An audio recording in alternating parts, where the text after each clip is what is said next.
konflik Rusia dan Ukraina masih menjadi salah satu isu terbesar dalam geopolitik modern. Serangan terbaru melibatkan drone, rudal, dan berbagai sistem senjata lain yang menargetkan infrastruktur kritis serta menimbulkan dampak signifikan bagi warga sipil. Video ini akan membahas secara menyeluruh jenis senjata yang digunakan Rusia, efek di lapangan, dan reaksi dunia internasional. Semua akan kita bahas secara netral tanpa berpihak pada salah satu pihak.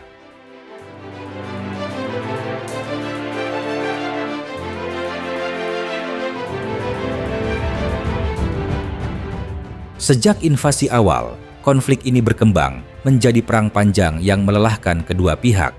Intensitas meningkat terutama di langit Ukraina. Rusia memusatkan perhatian pada serangan jarak jauh, mencoba menekan kemampuan Ukraina bertahan dengan menyerang jaringan energi, transportasi, dan pertahanan udara.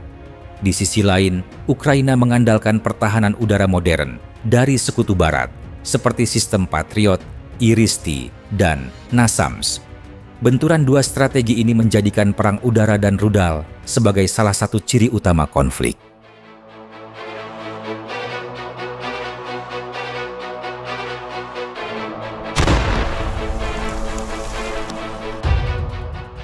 Rusia semakin sering menggunakan drone buatan Iran, tipe Shahed 136, yang dimodifikasi lokal dengan nama Gran 2. Drone ini relatif murah, namun efektif, dapat diluncurkan dalam jumlah besar untuk membebani pertahanan Ukraina.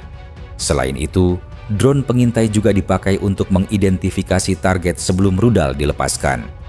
Iskander-M, rudal balistik jarak menengah dengan kemampuan manuver tinggi. Kaliber, rudal jelajah yang diluncurkan dari kapal perang dan kapal selam di Laut Hitam.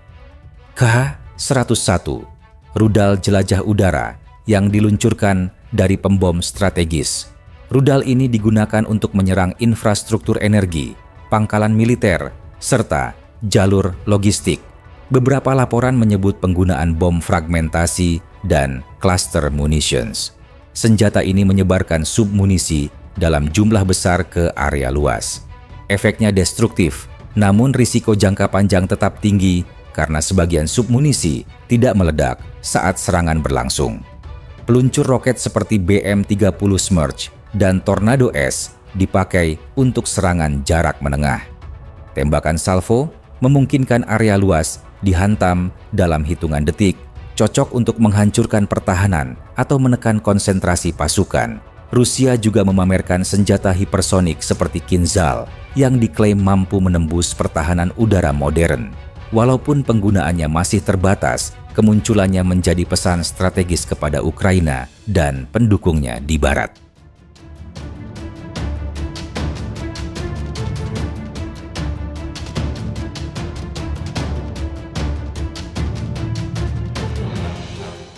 Kerusakan infrastruktur jaringan listrik, pembangkit energi, rel kereta, gudang bahan bakar, dan jembatan menjadi sasaran utama.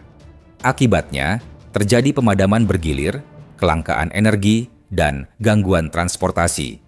Korban sipil serangan di kota besar seperti Kyiv, Kharkiv, dan Odessa sering menimbulkan korban warga sipil. Cedera, kehilangan tempat tinggal, dan trauma psikologis menjadi bagian nyata dari kehidupan sehari-hari. Risiko jangka panjang sisa bom dan submunisi yang tidak meledak menyulitkan pemulihan. Warga yang kembali ke desa atau lahan pertanian menghadapi bahaya ledakan setiap saat. Gangguan ekonomi pertanian, industri baja, dan rantai pasokan energi terganggu. Hal ini memengaruhi tidak hanya Ukraina, tetapi juga pasar internasional. Misalnya ekspor gandum yang sempat terganggu, memicu kenaikan harga pangan global.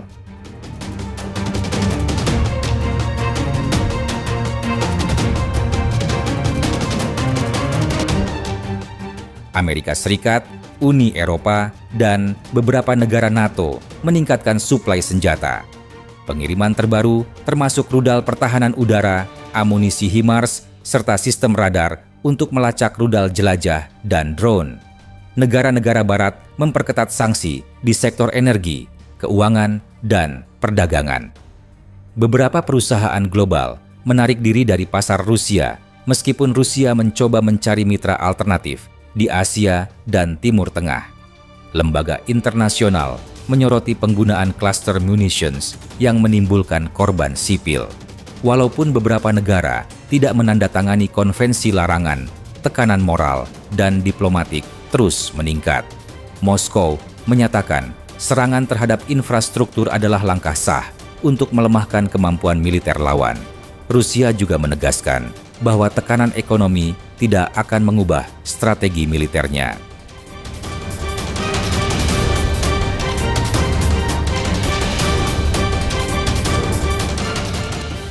Perang energi. Serangan pada jaringan listrik Ukraina tidak hanya melemahkan pertahanan, tetapi juga menimbulkan ketergantungan lebih besar pada bantuan energi dari Eropa. Perlombaan teknologi, drone murah melawan sistem pertahanan udara mahal, memperlihatkan dilema baru dalam peperangan modern. Dampak global. Harga energi dan pangan di pasar internasional sering berfluktuasi mengikuti eskalasi di medan perang. Potensi eskalasi, pelanggaran wilayah udara, latihan militer besar Rusia bersama Belarus, dan uji coba rudal hipersonik menjadi faktor yang diawasi ketat oleh komunitas internasional.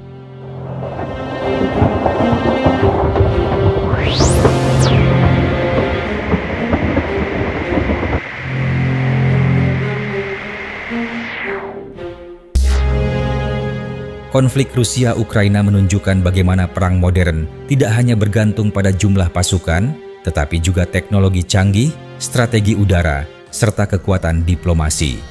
Serangan terbaru memperlihatkan penggunaan senjata beragam, dari drone hingga rudal hipersonik.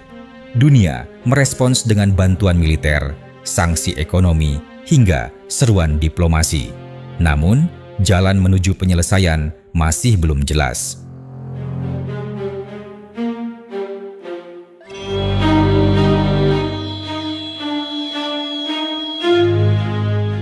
Video ini dibuat untuk tujuan edukatif dan analisis semata.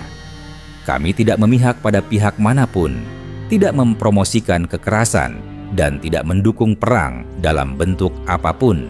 Semua informasi yang disajikan bersumber dari laporan terbuka dan analisis geopolitik yang tersedia untuk publik.